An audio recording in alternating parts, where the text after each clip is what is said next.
Quero convidar você a ler comigo o texto de 1 Coríntios, capítulo 1, versículos de número 18 a 25.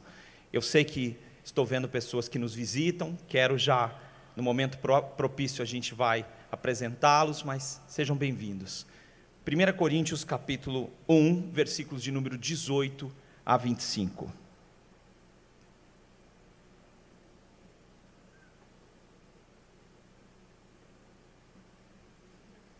Vamos ler juntos? Certamente a palavra é loucura para os que se perdem, mas para nós que somos salvos, pois está escrito: descreverei a sabedoria dos sábios e aniquilarei a inteligência dos instruídos. Onde está o sábio? Onde o escriba? Onde o inquiridor deste século? Porventura não tornou Deus louca a sabedoria deste mundo? Visto como na sabedoria de Deus o mundo não conheceu por sua própria sabedoria, aprove a Deus salvar os que creem pela loucura da pregação. Porque tanto os judeus pedem sinais, como os gregos buscam sabedoria. Mas nós pregamos a Cristo crucificado, escândalo para os judeus, loucura para os gentios. Mas para os que foram chamados, tanto judeus como gregos, pregamos a Cristo, poder de Deus e sabedoria de Deus. Porque a loucura de Deus é mais sábia do que os homens, e a fraqueza de Deus é mais forte do que os homens. Meus irmãos, esse trecho que nós acabamos de ler, ele fala sobre a loucura da cruz de Cristo. E a gente gosta de olhar para esse tema e a gente se sente desafiado. Vou pedir para vocês duas virem para cá. Vocês estão solitárias aí e vão facilitar a minha vida. Obrigado. A gente ouve falar sobre essa loucura da cruz de Cristo e a gente ouve muito pouco nas igrejas históricas falar sobre essa loucura e muito nas igrejas neo falar sobre essa loucura, de como é essa loucura. Mas a Bíblia, ela usa um termo muito interessante e muito necessário para nós entendermos que a mensagem da pregação da cruz de Cristo não só era uma loucura, mas continua sendo. Não era só uma loucura quando as pessoas ouviam falar sobre essa mensagem, mas era uma mensagem que não fazia sentido nem para os judeus, que era uma escola de pensamento, e nem para os gregos, que era uma outra escola de pensamento muito mais sofisticada. E é muito interessante que a palavra de Deus diz aí no versículo 18, a palavra da cruz é loucura para os que se perdem, mas para nós que somos salvos, ela é o poder de Deus. Eu vou destruir a sabedoria dos sábios e eu aniquilarei a inteligência dos instruídos. Queria te dizer nessa noite que o nosso mundo está num beco sem saída. Não é o Brasil. Não é o Brasil que tem problemas. A gente olha para os Estados Unidos, nosso irmão aí da América, rico, riquíssimo, e eles também têm problemas gravíssimos. São coisas loucas que estão acontecendo no nosso mundo. A vida pós-moderna leva as pessoas a viverem numa tensão, e numa dor, e num sofrimento, que o desespero é real. O desespero está andando pelas nossas ruas. O desespero é silencioso. Mesmo que você não saiba, ele está perto de você.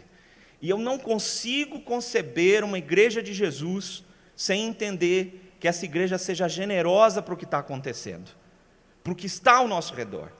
Não há como nós não nos condoermos por esse sofrimento.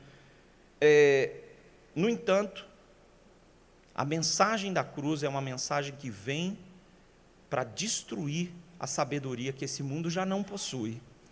Eu escolhi um tema muito difícil, mas muito necessário para falar dos conflitos que nós estamos vivendo nesses dias. E eu escolhi compartilhar com vocês. Esse mês de setembro está sendo um mês em que o Brasil, a área de saúde, o Brasil está tendo um enfrentamento contra o suicídio, que já existe no mundo todo, mas que no nosso país também está. E para quem nunca viveu um processo de depressão, ou nunca passou por uma situação como essa, você não imagina o que pode estar acontecendo num coração desesperado e que está dominado por uma depressão. Queria te dizer que a nossa sociedade, ela foi escolhendo caminhos não naturais. Hoje nós não caminhamos mais como caminhávamos antigamente, nós não temos uma vida em família como antigamente havia, os meios de comunicação, os contatos com o trabalho viraram 24 horas, têm acesso a nós. Nós estamos ligados no mundo inteiro e estamos antenados com o que está acontecendo e com o sofrimento do globo. E muitos de nós, apesar de termos esse conhecimento, não conseguimos mais dormir. Há um esfacelamento da paz que as pessoas deveriam gozar, mas que não gozam. Gostaria que vocês ouvissem essa mensagem, que eu achei muito interessante, para a gente ver. Olá, tudo bem? Bom dia, Giovana. Como vai? Beleza? Bem? Olá. Isso.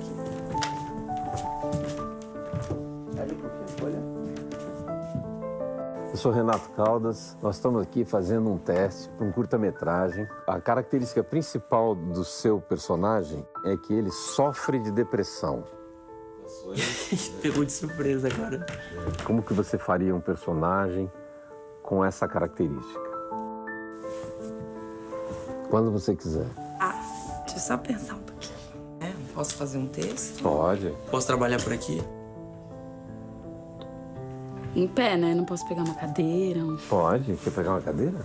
E tem um tempo, você quer... Pegar uma cadeira, não paga nada.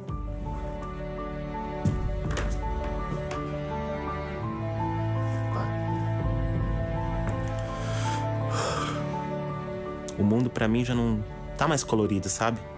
Parece tão cinza. A presença das pessoas me incomoda um pouco.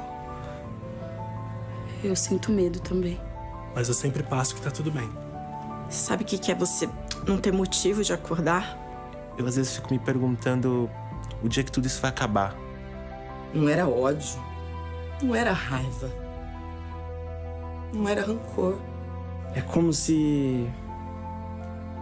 Você tem que sentir pra entender. Você não vai conseguir entender. Você não vai conseguir entender. Talvez você não saiba, mas o nosso mundo, a nossa sabedoria, o nosso estilo de vida, ele está completamente confuso. Ainda assim, o caminho da cruz é uma loucura para as pessoas. Por quê? Porque apesar do nosso tempo não ter respostas para as pessoas, a sociedade aparentemente oferecer muito mais regalias e condições das pessoas viverem, elas estão aflitas, em extremo, sofrendo. E pessoas que você conhece, o mais incrível é isso, pessoas que você já sabe, que você já viu sorrir e que às vezes estão silenciosamente sofrendo. O nosso mundo, ele precisa de uma desconstrução. Ou, se nós quisermos entender a mensagem da cruz, nós precisamos entender que essa mensagem, ela trabalha com uma desconstrução do que o nosso mundo oferece como opção ou não oferece como opção. O caminho da cruz ainda é uma loucura. Por quê? Porque o líder Jesus foi crucificado. Como é que nós vamos seguir um líder fraco? Era o que as pessoas diziam a respeito de Jesus, na época da sua morte. O Messias era um homem comum, ele não tinha roupas chiques, coloridas, ele era uma pessoa simples, e ele teve uma morte inaceitável, a pior das mortes, crudelíssima, era o que os romanos diziam desse tipo de morte. Como é que esse é o Messias? E eles riam dos cristãos. Então Paulo, ao invés de ouvir o riso deles, ele resolveu dizer aquilo que Jesus já havia dito e encarnar isso na palavra. Essa é a loucura da cruz de Cristo. A cruz de Cristo, diz Paulo, diz o Senhor Jesus para Pedro, vai te levar para lugares que você não planejou ir. Mas seguir a Jesus não vai ser como eu e você pensamos. Você está disposto a submeter-se a quem criou você e tem um plano perfeito para a sua vida e fazer o que Ele mandar? Porque essa é a loucura da cruz. Não é uma obrigação, não é uma exigência sem sentido, mas é uma obediência a quem foi capaz de mandar seu filho e fazê-lo enfermar na cruz e morrer por você e por mim. Esse é um processo que não nos leva ao humanismo, que diz que nós, seres humanos, somos os melhores e que vamos mudar o planeta. Pelo contrário, nos leva à compreensão de que nós precisamos morrer com Cristo. É isso que a cruz vem para nos dizer, que o senhorio de Cristo vai definir a quem eu vou seguir. Mas esse não é o conceito do nosso tempo. O conceito do nosso tempo é divinize-se, seja o melhor que você puder. Mas, se você seguir esses caminhos do nosso tempo, os becos sem saída vão encontrar você ou você vai encontrá-los. E você não fará escolhas eternas. Seguir a Jesus é uma desconstrução dos valores desse mundo e dos caminhos desse mundo, que vão nos levar a entender que as escolhas eternas são aquelas que vão fazer sentido para a nossa vida, para todo sempre.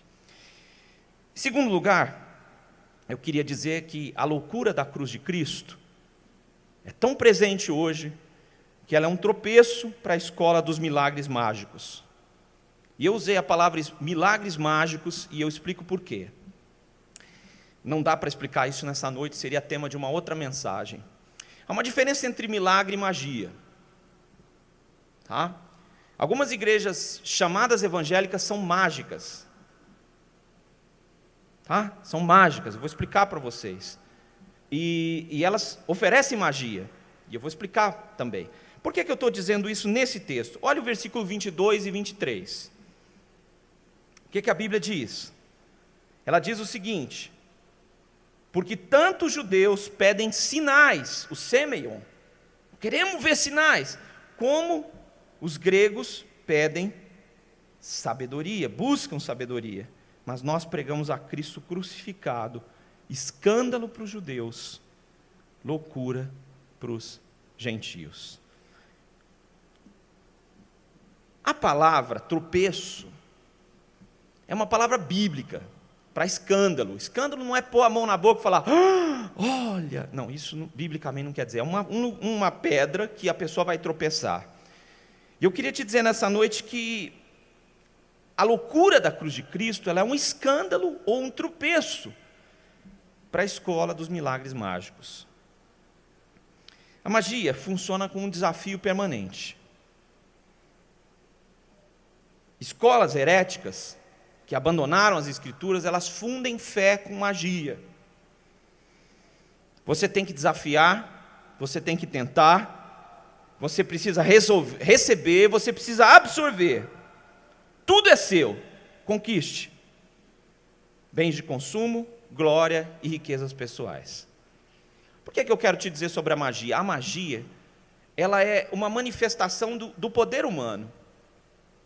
E se tinha uma coisa que a década de 80 trazia para quem assistia TV, era ver como um mágico conseguia fazer coisas. Ele só vou fazer desaparecer um navio. E isso era televisionado, não estou dizendo um navio, eu não me lembro de ninguém ter feito um navio desaparecer, tá? Mas aí ficava aquela coisa incrível, e essa ideia de que hoje você tem que vir, no horário tal, porque você vai ver o que vai acontecer. Isso é bem o discurso mágico. O discurso mágico, ele precisa se autenticar constantemente. Hoje você tem que vir aqui, porque você vai ver o que vai acontecer. Se és filho de Deus, lança-te abaixo para que teus anjos te sustentem. Parece que o discurso mágico ele é a mesma coisa do que fé e milagres. Mas quando eu começo a testar a Deus, para saber quem Ele é, dependendo do milagre que Ele vai fazer, isso é magia. Porque tira o domínio de Deus, e coloca em mim esse domínio. Qualquer dom espiritual, bíblico, exposto na Bíblia, que leva uma pessoa a achar que ela tem controle divino, é uma bobagem mágica, e ela tem como objetivo satisfazer demandas insaciáveis. Uma vez eu conheci um rapaz, e ele estava muito descontente com o lugar onde ele frequentava, a igreja, e um dia o líder resolveu tomar coragem de conversar com ele, e disse: eis que te digo, você comprará um carro. Ele falou: eu esperava que o senhor dissesse outra coisa, porque para comprar um carro eu tenho dinheiro mesmo.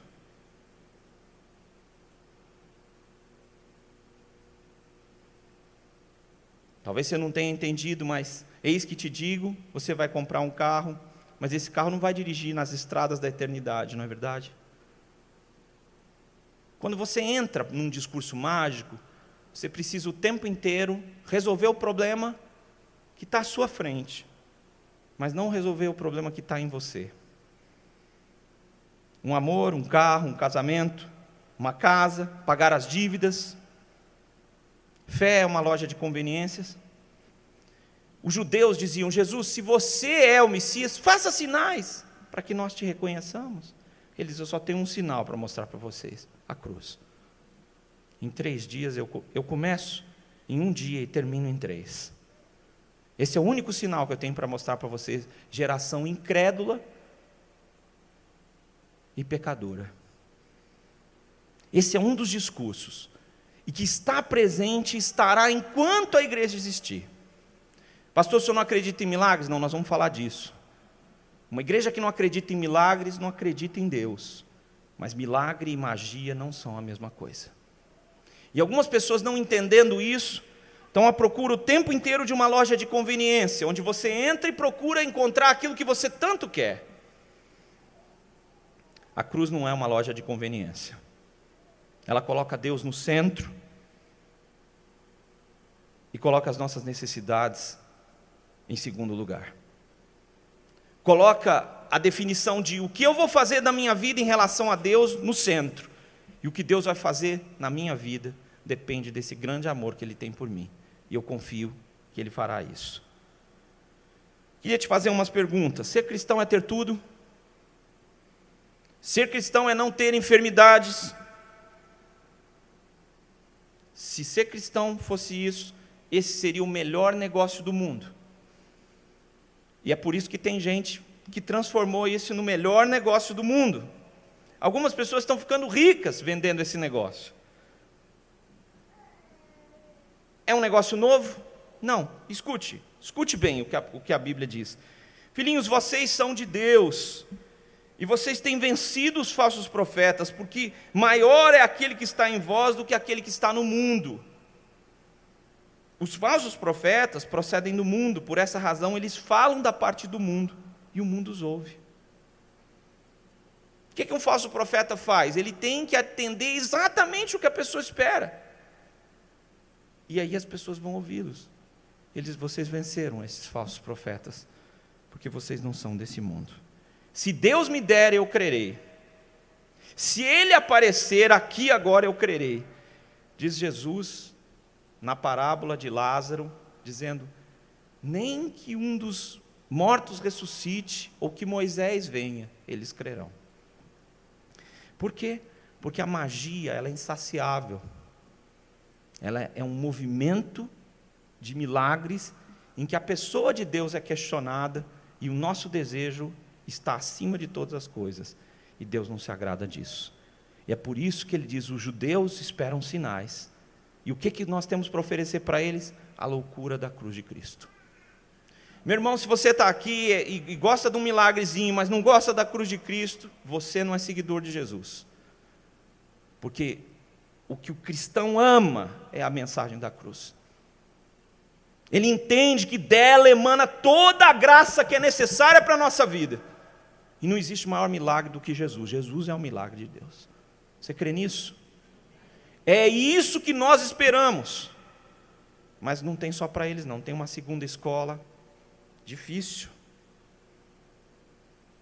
Queria só te dizer, para concluir esse trecho, que a mensagem que nós estamos, a mensagem da cruz, é uma mensagem não sobre o que você precisa, mas sobre quem Deus é.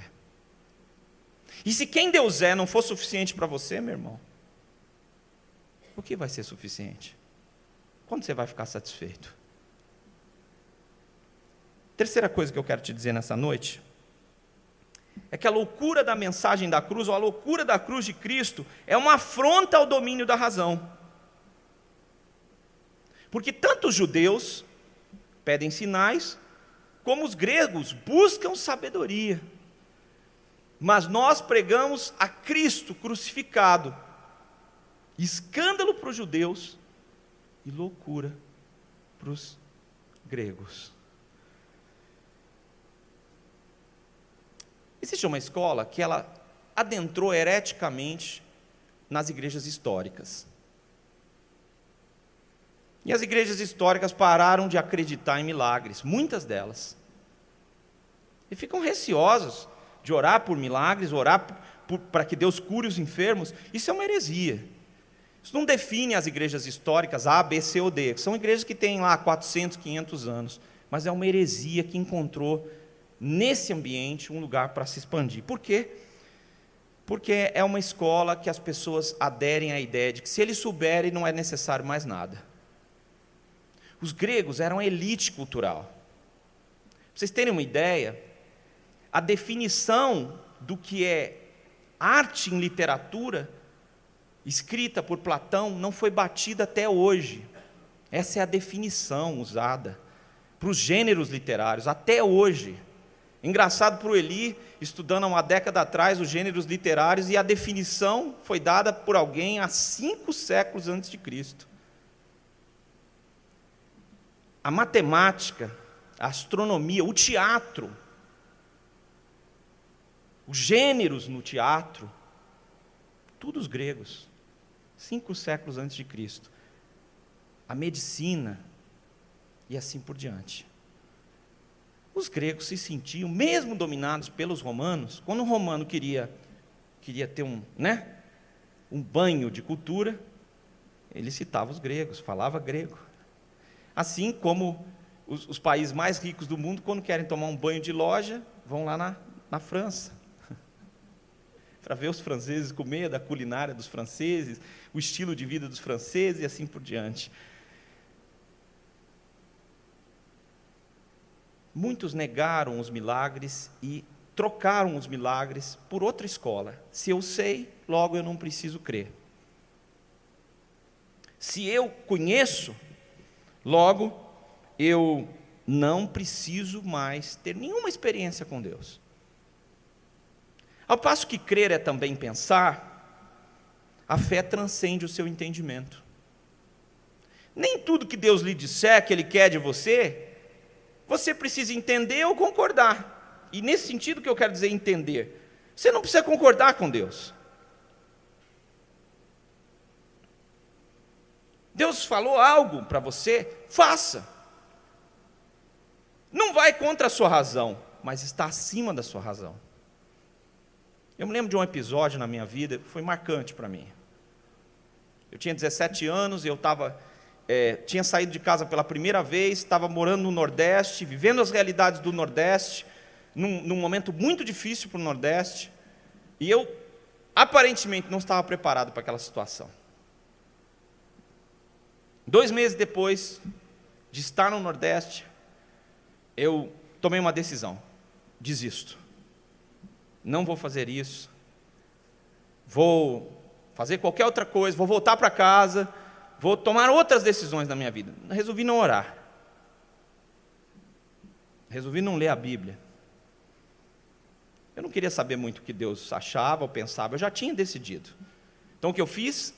Passei a comunicar às pessoas. Fui ao reitor, que era uma pessoa que me considerava muito, e disse: estou indo embora. Veja bem. Passei para comunicar. Liguei para o meu tutor, a pessoa que eu respeitava muito, aquela pessoa que me acompanhou, disse para ele: estou de volta. Tinha uma namoradinha, liguei: estou de volta. Liguei para os meus pais: estou de volta. Depois de dizer para todo mundo, era um tempo só de arrumar a mala e dar um jeito de voltar.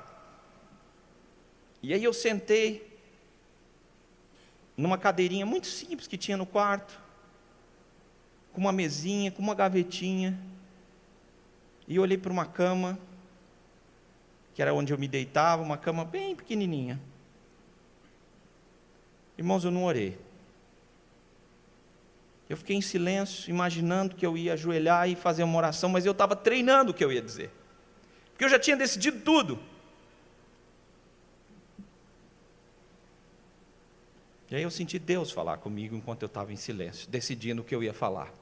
Ele disse: meu filho, faça o que você quiser. O dia que você quiser ser um homem de Deus de novo, você vai voltar para esse lugar, aqui onde você está, e vai se ajoelhar nessa cama aqui, e vai dizer para mim: cumpra-se a tua vontade.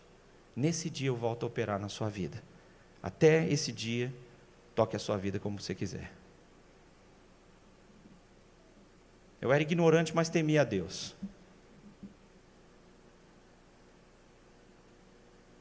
Vou ter que ligar para todo mundo. Vou ter que voltar atrás, porque não tem outro caminho.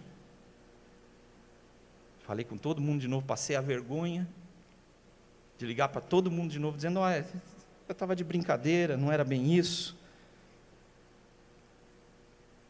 Algumas pessoas pensam que estão crescendo espiritualmente, porque elas estão entendendo mais da Bíblia. Ela chega no culto e entende a Bíblia, e ela está feliz com isso. Isso é bom. Você entende a Bíblia um pouco mais, mas não entende a Deus. Deus não é do tamanho de nenhum homem. Ele não está pronto para você explicar para ele, para você quem é ele. Moisés, um homem íntimo, falou: Deus, eu quero ver tua glória. Ele diz: menos, meu filho. Não é eu vou mostrar a minha aparência, eu vou mostrar uma parte da minha glória, porque senão a sua carne se desfaz. Ninguém pode ver minha glória. Tem hinos que cantam dizendo o seguinte: se você tentar olhar o sol frente a frente, sem as nuvens, você não suporta. O que será daquele que criou o sol? Você está crescendo? Esse crescimento tem que lembrar que você está num relacionamento. E todo relacionamento envolve afetos espirituais e não só razão. Você está conhecendo a Bíblia, mas não ama mais a Deus, não derrama lágrimas por causa dele, não está disposto a fazer qualquer coisa por ele. Você não entendeu o Evangelho. Porque o fruto do Espírito Santo é amor. Você já viu uma máquina amar alguém? Alegria. Alegria com botox, né? Não. São afetos espirituais. Andar com Deus vai além da sua razão. Não está contra a sua razão, mas vai além. Quero te dizer que a razão não vai dirigir todos os passos da sua vida. Ela vai convidar você a entregar-se quando você entender que Jesus é o caminho. Você vai dizer: eu me entrego. Mas eu queria te dizer uma coisa muito clara nessa noite, principalmente para você cristão que está em conflitos com a sua fé. Contribuir, amar o meu semelhante, ser altruísta, importar-se com quem eu não sei quem é, nem o que está sofrendo, não faz parte de nós. Por que eu vou tirar 10% do que eu ganho e vou dar numa obra? Mesmo que eu acredite nela, se eu preciso de 200% para viver, por que eu vou me importar com uma pessoa que está precisando de ajuda, que eu nem sei quem é, não é meu parente?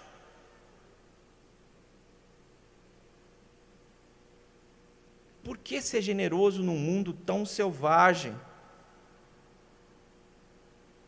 Por que orar? Nenhuma destas coisas vai fazer sentido para você enquanto a razão dominar a sua fé. Porque sua fé é dom de Deus. E ela exige um único processo seu: obediência. Deus não está pedindo para você concordar com Ele.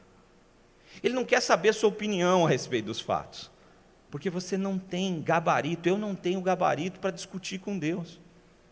Ele sabe o que está fazendo. Ah, mas eu me rendo. O que nós cantamos nessa noite. Você se rende? Os gregos não aceitavam submeter-se. Eles não aceitavam essa ideia. E existem pessoas que estão querendo entender o que é a fé cristã. ou aprofundar-se na doutrina, mas eles também não querem se render. Oração só serve para gente que aprendeu a depender de Deus. Oração só serve para pessoas que entenderam que não têm, que não podem, que não conseguirão. Por isso oram. Crer é uma caminhada diária. Não irá contra a sua fé, mas não irá contra a sua razão, mas não se resumirá à sua razão. A quarta coisa que eu quero te dizer nessa noite é um convite que a cruz de Cristo, a loucura da cruz de Cristo faz a você. Enlouqueça. A sociedade vai dizer que o padrão é um. Tá? Acho interessante o que as Escrituras dizem. Escute, só para a gente não sair dessa tela aqui que está aqui. Olhe bem. Vou destruir a sabedoria dos sábios, e eu vou aniquilar a inteligência dos instruídos. Onde está o sábio? Onde o gramaticon? Onde o questionador deste século? Essas três correntes de pessoas estão no nosso tempo. Quem são elas? São aquelas que se consideram as mais sábias de todas. Nós vamos falar disso. E hoje a internet está cheia de sábios. Sábios ou sapos, eu não sei o que a gente diria. Cada um na sua lagoa, dando uma definição de como o universo deve girar. Se você entrar aí no seu músico predileto, você vai encontrar um cara criticando a composição dele, ali. Você não se saiu muito bem. Por quê? Porque o nosso tempo, as pessoas se consideram muito sábias, muito safas. E aí nós temos as pessoas literalistas. É uma outra linha, que os escribas eram bastante assim. Que são aquelas pessoas que encaixotaram a fé. E que trabalham dentro de uma caixa o tempo inteiro. E Deus nos livre de sermos essas pessoas. Mas, com certeza, nós podemos ser essas pessoas. Existe uma outra corrente, tá? Que está aqui, nesse verso de número 20, que eu estou lendo para você, que é o questionador. Essa palavra termina em dor. É aquele que está sempre com uma pergunta na mente, querendo dar uma resposta. Ele não tem nenhuma resposta, mas ele tem muitas perguntas. Eu não vejo problema em perguntar, mas eu quero te dizer que a razão dessa sociedade você pode perder. Só existe um caminho: enlouquecer por causa dessa cruz. Eu escolhi para vocês um tema que as pessoas não gostam muito de ver, mas é importante para a gente ver. Vamos ver.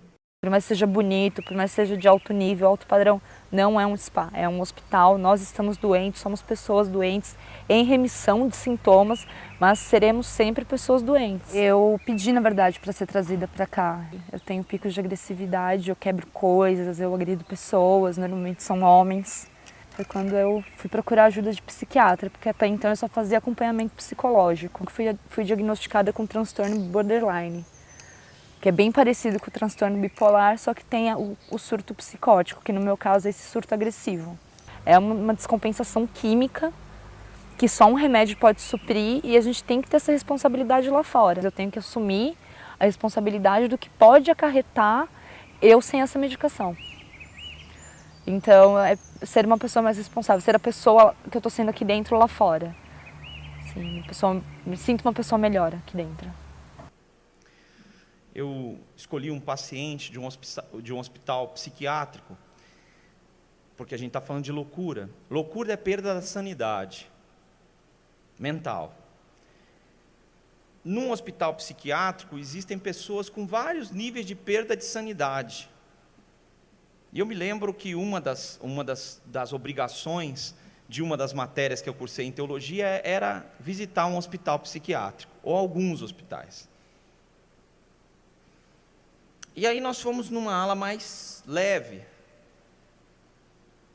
E eu fiquei lá tentando conversar. Nosso objetivo era conversar com os pacientes, tentar entender. E aí um estava falando: ai, nossa, que dia bom, que bom que vocês vieram, eu gosto tanto de abacaxi. E aí eu tentava entender o que ele estava querendo dizer, porque as coisas começavam a ficar desconexas. E aí, como eu não estava entendendo, eu olhava para o rosto dos meus colegas para ver se eles estavam entendendo, e o rosto deles estava franzido, sem entender absolutamente nada com as frases. E num dado momento, na conversa, eles estavam bem tranquilos. E o camarada falou assim: não, aqui tudo que nós estamos aqui, um colega fez a pergunta, é muito pacífico o relacionamento de vocês? Ele falou: não, aqui é todo mundo tranquilo, e lascou um tapa num camarada, imediatamente. Aí o outro foi para atracar com ele, um parou no meio e disse: olha, todo mundo é louco igual aqui, calma. Bom, nessa altura, a gente que estava vendo, tem a sensação de que a gente também está ficando louco, porque a gente está lá e tentando entender aquilo, e falando: meu Deus do céu, o que é isso? Queria te dizer que a mensagem da cruz, ela transcende tanto a realidade desse mundo. O querigma, a mensagem do Salvador Jesus, ela precisa penetrar completamente na sua vida. Por quê? Porque a mensagem da cruz exaltava e dignificava um criminoso. Convidava as pessoas a seguir uma pessoa que perdeu a sua dignidade na cruz. E no final das contas, o que Paulo está dizendo é o seguinte: isso é uma loucura. Mas essa é a mensagem que vai redimir as pessoas. O Messias não pede que você faça uma síntese que agrade a sociedade e a igreja de Jesus. Ele pede que você aceite a loucura do Evangelho. Algumas pessoas começaram bem loucas por causa do Evangelho, e agora estão calmas. Não são capazes mais de fazer qualquer coisa por causa do Evangelho. Começaram assim, mas hoje estão loucos, calmos, serenos, abrandados pela razão ou por uma busca de milagres passageiros. Mas a mensagem de Jesus e a mensagem do apóstolo é: enlouqueça. Enlouqueça por causa dessa cruz, porque a exigência para tornar-se um cristão é muito superior ao que nós temos para oferecer. Nós não temos condição e não vamos poder segui-lo. Talvez você escolheu, ao invés de seguir Jesus, escolheu as normas de uma denominação mais sossegada, ou uma denominação não sossegada, porque às vezes os extremos são a mesma coisa. E você trocou esse objetivo de seguir Jesus para seguir alguma coisa que caiba no seu bolso, e você está comportado. Ou talvez obedeça só o que a sua razão consegue conceber. Quero que você ouça comigo, leia comigo o verso de número 21 de novo. Visto como na sabedoria de Deus está aí projetado, o mundo não o conheceu por sua própria sabedoria, aprove a Deus salvar os que creem, pela loucura da pregação. Pela loucura da pregação. Quero te dizer nessa noite, que o que Deus planeja para mim e para você é superior ao que eu e você somos capazes de planejar. Ele não quer te dar uma ordem, um grupo de ordens sem sentido. Ele não é uma religião que funciona fora de você e não dentro de você. A fé em Jesus baseia-se na palavra infalível de Deus e numa consciência que foi renovada por Deus, revitalizada por Deus. Deus está chamando você a voltar ao seu, não só ao seu primeiro amor, mas entender que a mensagem de Jesus é louca. Jesus vai falar coisas para você que não fazem sentido, mas Ele vai cumprir, porque Ele pode, porque Ele é, porque Ele sabe. Ele vai te convidar a andar com Ele e a voltar a crer que Ele é o mesmo Deus de ontem, de hoje e vai ser para sempre. Não está pedindo a sua opinião, a minha, para Ele realizar milagres e maravilhas. Ele vai fazer. Mas eu e você somos chamados a entrar nessa loucura, que nos tire de um lugar fechado, de crenças tranquilinhas, e nos leve a viver duas coisas que eu queria te dizer nessa noite. A cruz, em quinto lugar, é o poder de Deus e a sabedoria de Deus. Os versículos 24 e 25 dizem isso. Olha aí. Para os que foram chamados, judeus e gregos, pregamos a Cristo, poder de Deus e sabedoria de Deus. 25. Porque a loucura de Deus é mais sábia do que os homens, e a fraqueza de Deus é mais forte do que os homens. O que é poder? Poder, aqui na terra, é uma maneira de submeter os mais fracos. Você pode não imaginar isso, mas eu quero te dizer que as nações estão usando isso entre elas. As mais fortes submetem os mais fracos. Se vocês não observam isso de uma forma mais terrível, mas isso está acontecendo na macroeconomia do mundo. Existe uma batalha explícita. Eu sou a favor de mim, e quem não for comigo, se submeta. Geralmente, esse tipo de poder leva à destruição dos outros, e engrandece quem possui esse poder. Não existe nesse mundo poderoso e humilde. Ou é poderoso, ou é humilde. O que é sabedoria para esse mundo?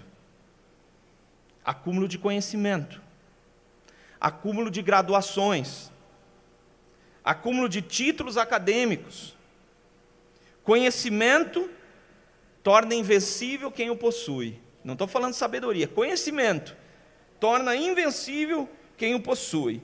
Mas aí, na década de 80, começou a surgir uma corrente falando sobre inteligência emocional, para dizer que nem todo mundo que é muito inteligente consegue administrar o seu conhecimento, porque a sua vida não está integrada. Ter conhecimento não é ser sábio. O que é, então, sabedoria divina?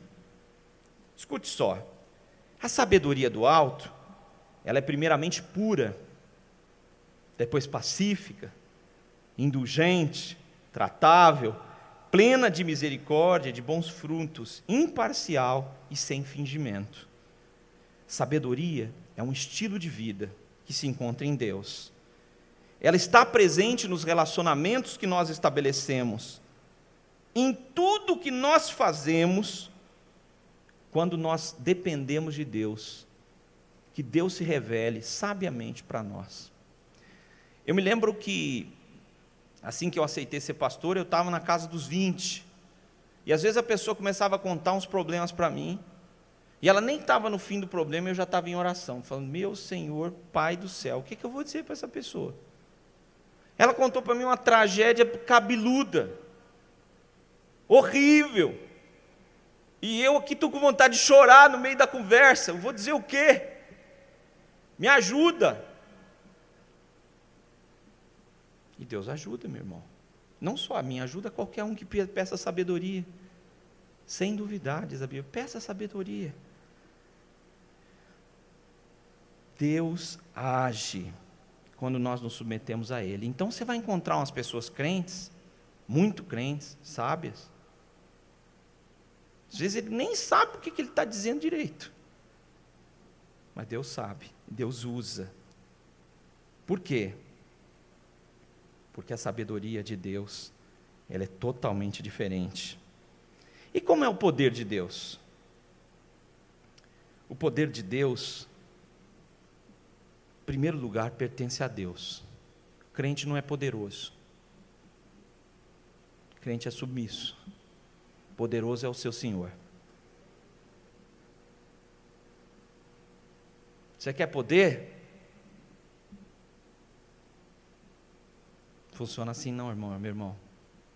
Deus não quer gente poderosa, Ele quer servos. Poderoso é o nosso Senhor. Aí eu expulsei um demônio. Irmão, você não expulsou nada. O Espírito Santo, através de você, expulsou. Se você sair na unha, vai tomar um pau. É a palavra mais objetiva que eu posso dizer para um cara tentando enfrentar um demônio. Os filhos de Seva resolveram encarar um demônio, que escutaram as palavras de Paulo e falaram, agora nós vamos. O demônio olhou, eu sei quem é Paulo, eu também sei quem é Jesus, mas vocês eu não sei, eu vou bater até a minha mão cansar. Arrancou a roupa deles, deixou eles pelados, correndo, em Éfeso. E espalhou isso para todo mundo. Olha, o negócio foi feio. Um cara bateu tanto nos exorcistas, que eles não vão querer exorcizar ninguém em nome de Paulo e nem de Jesus, nunca mais. Pois é, o poder de Deus não está à disposição da sua vontade. Tá? Uma igreja de Jesus não é uma igreja poderosa na sua aparência, mas na sua essência, porque Deus age. Meus irmãos, Deus não age. Isso que eu quero explicar para você. Tem gente que está buscando aí uma revelação diária. Deixa eu te explicar, Deus não vai dizer tudo para você. Sabe por quê? Porque Ele sabe que você não aguenta. Segundo, que você é ignorante para entender. E terceiro, que você vai pedir as coisas erradas. Então eu já entendi isso.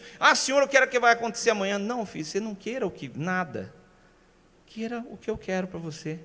Eu vou te abençoar. Você pode querer muita coisa, mas poderoso é um só, o nosso Deus. E Ele é poderoso para nos guardar, meus irmãos.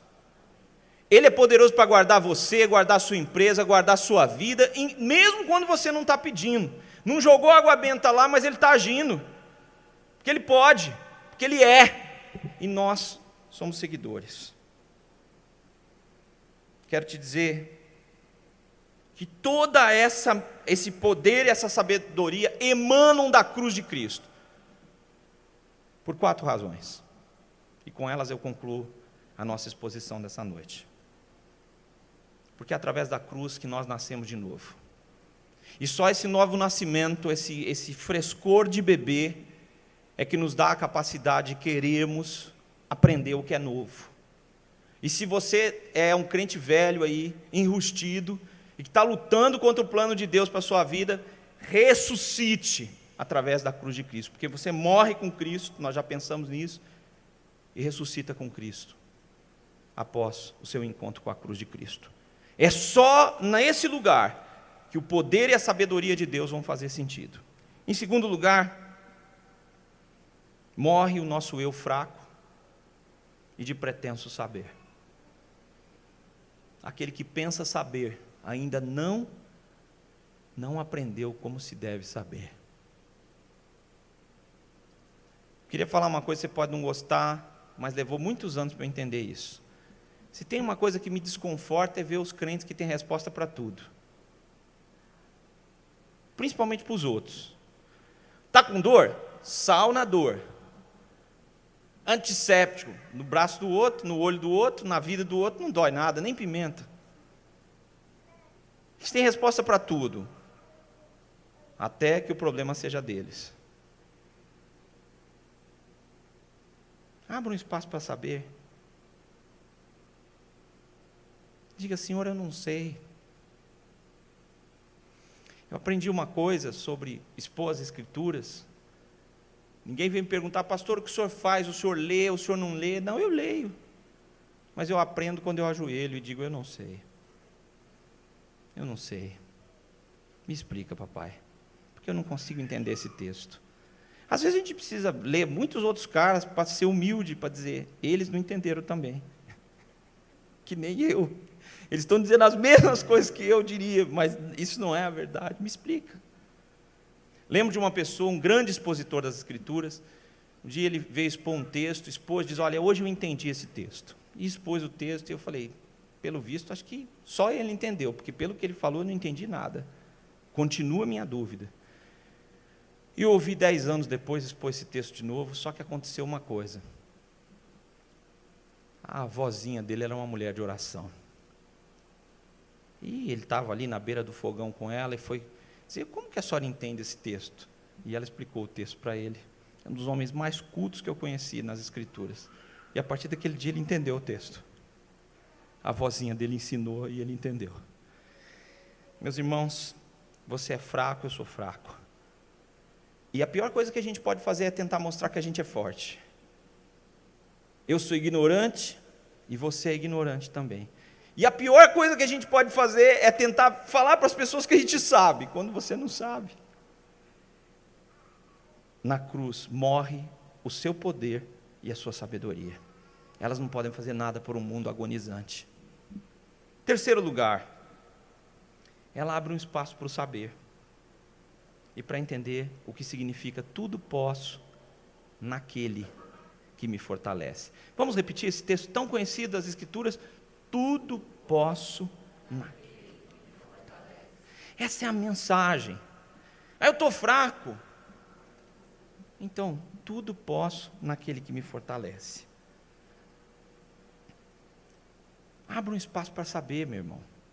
Quem sabe tudo e não sabe nada, nunca aprende. Abra um espaço para saber. Quarto, quando você reconhece que tudo vem de Deus, que tudo emana da cruz, você se ajoelha e diga: Deus, eu preciso de Ti. Toda a mensagem do Evangelho está ali. E é desse Evangelho que até morrer nós vamos cantar. E é desse Evangelho que pode mudar esse mundo. Quero te desafiar, você, que ainda se sente assim um chegante a essa igreja, a se colocar à disposição de Deus. E a desejar ardentemente, de novo, viver como um recém-nascido, louco para esse mundo, mas louco o suficiente para encontrar o sentido da sua existência, que está em Jesus, que é em Jesus. Eu espero ver muita gente louca aqui de todas as idades. Nós somos de louco de todas as idades, de todas as áreas de conhecimento, de todas as raças, cores, países. Que o Senhor faça, mas é preciso que cada um de nós entenda que a mensagem da cruz, ela continua sendo uma loucura, que os cristãos estão tentando controlar. E enquanto eles continuarem fazendo isso, ela vai ser só uma bobagem que o mundo vai manipular. Deixa a cruz de Cristo produzir o efeito que ela foi chamada para produzir na sua vida. Não se importe quando as pessoas acharem que você ficou louco, suas prioridades, suas razões, seu sentido mudou. Não tenha problema com isso, porque a mensagem, o querigma, a mensagem de Jesus, ela vai produzir o efeito que Deus planejou. Vai chamar você de louco para esse mundo, mas a obra de Deus vai começar a agir de uma forma tão poderosa em você e ao seu redor, que isso vai ficar fora de controle. Que Deus te abençoe. Que Deus te abençoe. Que o Senhor Jesus, que levou as nossas dores na cruz, os nossos sofrimentos, leve todas as angústias e aflições que estão na sua vida e ao redor. Irmão, eu quero te dizer uma coisa muito, talvez assustadora para você. Talvez nessa mesma igreja que você tem participado, tem gente sofrendo emocionalmente, fisicamente, e talvez você não sabe porque não se envolveu o suficiente ainda com a obra. Envolva-se. Deus vai cumprir o seu plano. Vamos orar, receber a bênção de nosso Senhor e vamos cantar para a glória do nosso Deus. Pai, a mensagem da cruz foi pregada e muitos anos da minha vida, a loucura dessa mensagem tentou ser controlada pelas pessoas que estavam ao meu redor, tentou talvez ser transformada para que pudesse ser aceita melhor pelas pessoas, e a mensagem da cruz, ela é genuína, ela é pura, Senhor. Nela o Senhor mostrou o teu grande amor, nosso Salvador, nosso Deus, e até morrer, Senhor Deus, essa é a mensagem que nós queremos proclamar, Senhor. Ela é o centro de onde emana toda a graça, todo o poder, toda a misericórdia e bondade divina, Senhor. É ali que o Senhor mostrou a tua sabedoria, que nos parece loucura, Pai. Mas nós nos rendemos, Pai, e nos entregamos. Faz aquela obra que o Senhor planejou, Pai. Cumpre plenamente. Nós vamos glorificar teu nome, hoje e na eternidade. Em nome do Senhor da igreja, Jesus. Que a bênção do Senhor venha sobre vocês. A graça de Jesus que emana da sua cruz o amor de Deus o Pai, que foi capaz de entregar seu único filho por cada um de nós, e o consolo que emana dessa cruz, alcance o coração de vocês, a vida de vocês, por onde quer que vocês forem, para o seu louvor, para todo sempre. Amém.